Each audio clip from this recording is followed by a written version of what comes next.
Here with you guys today. The Houston Comets are back.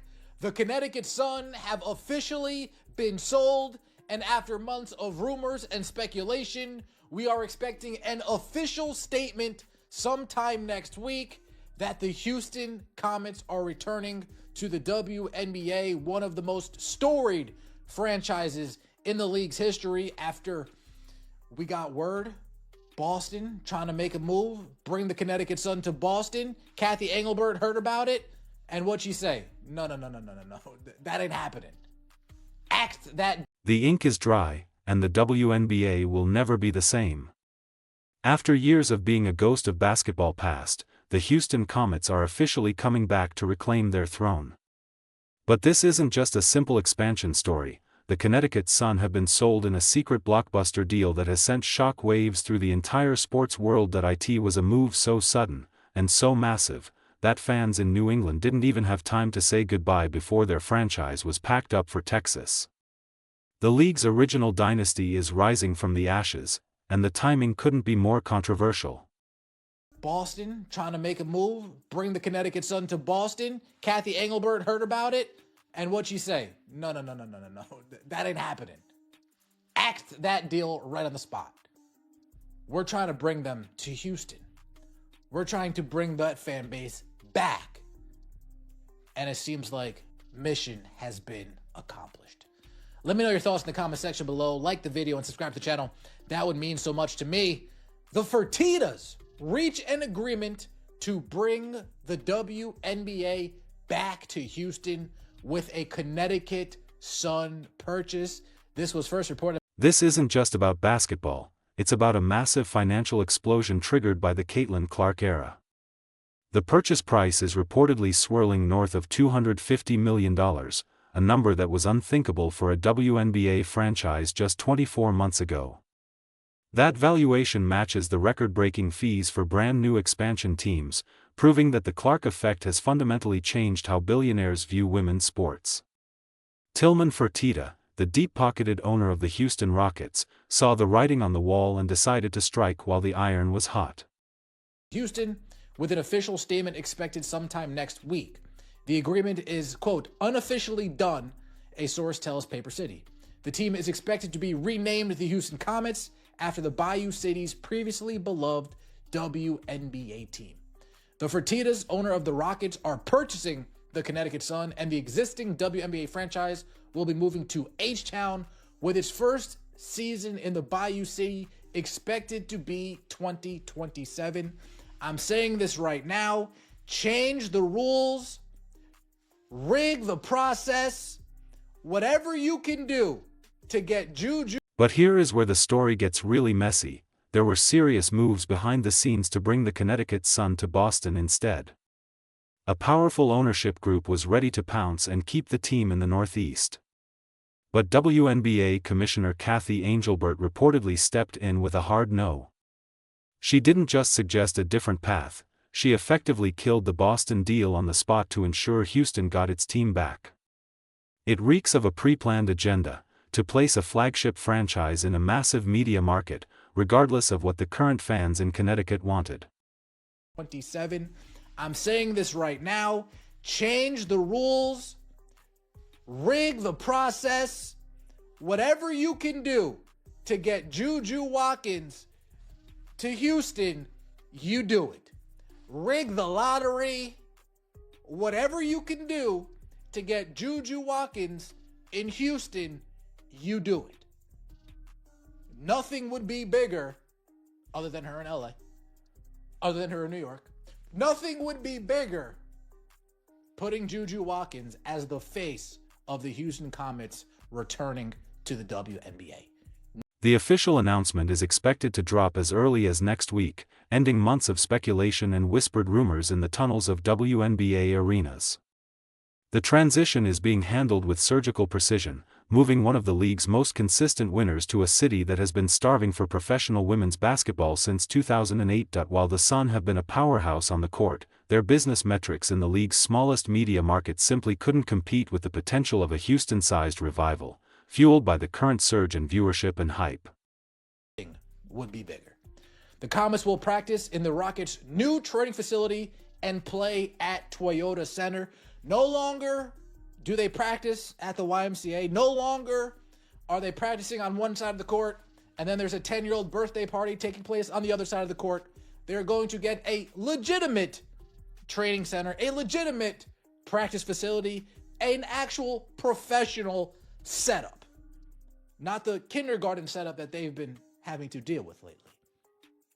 And playing at the Toyota Center. A big boy arena. A professional. When the move happens, the Sun name is going into the archives. This team is being rebranded as the Houston Comets, a name that carries more weight than almost any other in the history of the sport. We are talking about the league's first true dynasty, the team that defined the WNBA's early years with 4 consecutive championships. Bringing that brand back isn't just a nostalgia play, it's a calculated move to capitalize on a legacy that still resonates with fans across the country. The Comets are the gold standard, and Fertitta is betting big that the old magic still exists. Of $250 million, which exceeds the recent WNBA expansion franchise prices and should satisfy the sale goals of Sun ownership. In addition to owning the Rockets, Fertitta is currently the U.S. ambassador to Italy, but the billionaires' ties to Houston go back many years, including the previous iteration of the Comets, and it seems that made an impact. From 97 through 2008, the Comets were Houston's original WNBA franchise, led by iconic names such as Cynthia Cooper, Cheryl Swoops, and Tina Thompson. The Comets won the league's first 4 titles in 97, 98, 99, and 2000. But fan interest gradually waned as the Tilman Fertitta isn't just some random buyer. He's a billionaire with deep ties to the city and the NBA world. As the owner of the Rockets and a former U.S. ambassador, he has the political and financial muscle to make this happen when others failed. He's been eyeing a WNBA return for years, but the economics never quite made sense, until the league's popularity skyrocketed this past season. He's not just buying a team, he's buying a centerpiece for his sports empire in Houston. This is a massive power move that signals the WNBA has officially entered the big leagues of professional ownership. This is a big deal. The fact that Kathy Engelbert blocked the Boston ownership buying this, blocked that deal, said no, we're bringing them to Houston. Whether you guys like it or not, Houston's the destination. She got her way. Adam Silver got her way. The WNBA got their way. Connecticut fans, oh well. No, oh well. Juju Watkins would be the perfect face to. Yes, you got to just fix it. You guys fixed the NBA draft last year. They lost Luka. You gave them that pick. Just fix the WNBA draft. Get Juju Watkins in a Comets uniform. While the deal is unofficially done, fans will have to wait a little bit longer to see the Comets take the floor. The first season in the Bayou City is expected to be 2027, giving the organization time to build out a world-class infrastructure. The Connecticut Sun will essentially play a lame duck season in 2026, which creates a bizarre and emotional situation for the players and the local community. Imagine playing your heart out for a city, knowing the movers are already scheduled to arrive. It's a cold reality of the business side of sports that often gets ignored in the highlight reels. Reeks of corruption. Who cares? Who cares? Who cares? All of this shit is corrupt, folks. It's all corrupt. You move the pieces that you want to move to get them in the place that you wanted to get into. Shout out to the Pope. He talks about this all the time. There's a bigger play going on. And if some back table deals get done, then some under the table deals get done, then some under table deals get done. It is what it is. Let me know your thoughts in the comment section below. Like the video, I appreciate that so much. Subscribe to the channel, that would mean so much to me. See you next time, and as always. The harsh truth is that the Connecticut Sun were playing in a market that had reached its ceiling. Despite their success, they were struggling to sell out their arena and lacked the corporate backing needed to survive in the new WNBA economy. The league is moving away from the mom-and-pop feel of smaller markets and shifting toward major metropolitan hubs that can support massive television deals and high-end sponsorships. Houston offers a ready-made fan base and a scale that Connecticut simply could never provide, making this relocation an inevitable casualty of the league's rapid growth. One of the biggest upgrades the team will see is where they actually put in the work. For years, WNBA teams have dealt with embarrassing practice situations, sometimes sharing courts with youth birthday parties at local YMCAs. Those days are over for this franchise. The returning Comets will have access to the Rockets' brand-new, state-of-the-art training facility and will play their home games at the Toyota Center. This is a professional-grade setup that treats these athletes like the superstars they are, a far cry from the kindergarten-style logistics they've endured in the past. To understand why this move is so massive, you have to look at what the Comets represent. From 1997 to 2000, they were untouchable. Led by legendary icons like Cynthia Cooper, Cheryl Swoops, and Tina Thompson, they didn't just win games, they dominated the culture of the sport. They were the original blueprint for what a successful women's professional team looks like. For nearly 2 decades, that history has been sitting on a shelf, and the WNBA felt a void where its greatest historical anchor used to be.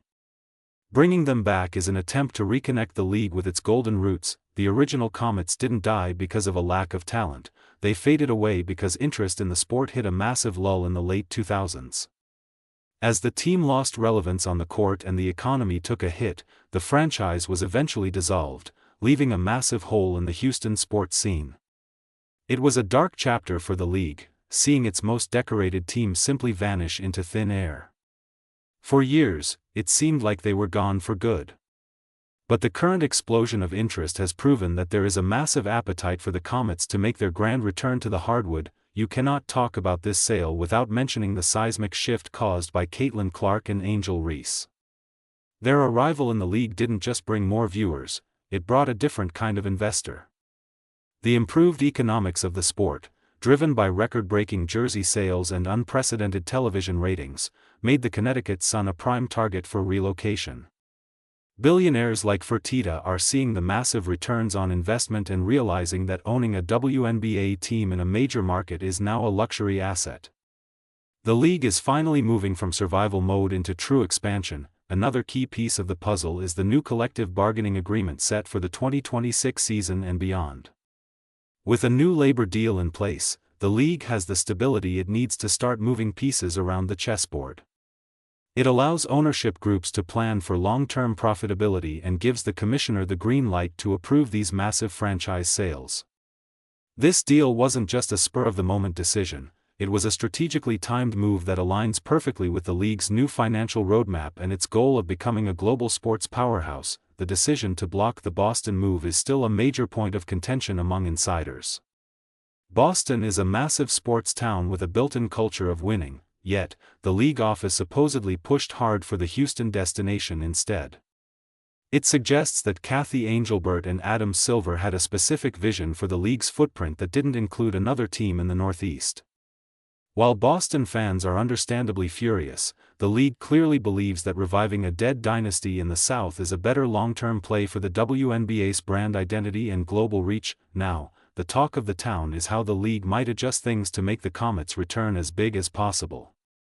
There are already whispers and wild theories about the 2029 draft and the potential for a rigged lottery to land a superstar like Guju Watkins in Houston. While it sounds like a conspiracy theory, critics point to the NBA's history of convenient draft results to argue that the WNBA might follow suit. Putting a generational talent like Guju as the face of the reborn Comets would be a marketing dream that could rival the impact of Caitlin Clark's entry into the league. One of the biggest reasons Houston was chosen over other cities is the ready-made media infrastructure. The Rockets jointly own their regional sports network, the Space City Home Network, which provides a perfect platform to broadcast Comets games during the NBA offseason. In the modern sports era, owning the airwaves is just as important as owning the team. This vertical integration means the Comets won't have to fight for airtime or deal with low-budget production. They will be treated as a premier sports product from day one, reaching millions of homes instantly. As we look toward the 2026 draft on April 3, the Connecticut Sun are in a strange position. They hold the number 12, 15, and 18 picks, and they are preparing for what will likely be their final season in New England. It is a bittersweet moment for a fan base that has supported the team through thick and thin. The reality is that the players are now essentially auditioning for their spots on the future Houston roster. Every game played in Connecticut from here on out will be overshadowed by the looming move to Texas, and the end of an era for the Sun. The $250 million price tag for the Sun is a clear indicator that the WNBA has reached a new era of valuation. Fertitta isn't just paying for the current roster, he's paying for the future of the league. This sale sets a new floor for any existing owner looking to cash out. If a team in a small market like Connecticut is worth over $250 million, what does that mean for teams in New York or Los Angeles? The financial landscape of the league is being rewritten in real time, and this sale is the first major domino to fall. For the fans in Connecticut, this news is a devastating blow. They have supported one of the most consistent teams in the league, only to see it snatched away because of market size and billionaire interests. There is a growing sense of frustration that the league is turning its back on the loyal communities that kept the WNBA alive during the lean years. The move feels like a cold corporate calculation that values media markets over fan loyalty. It's a harsh reminder that as the league grows, the small-town roots that built it are being paved over for big city skylines. Some analysts are calling the entire process rigged from the start. The way the Boston deal was reportedly swatted away by the league office in favor of Houston has raised plenty of eyebrows. It suggests that the WNBA is operating with a heavy hand, directing where teams go and who gets to own them to ensure maximum profitability. While this might be good for the league's bottom line, it creates a narrative of corruption and backtable deals that some fans find hard to stomach. The under-the-table nature of these moves is becoming a major talking point in sports circles. Tilman Fertitta's influence extends far beyond the basketball court, which likely played a role in the league's preference for him. His status as a billionaire with international ties and political clout gives the WNBA a level of prestige it has been chasing for years.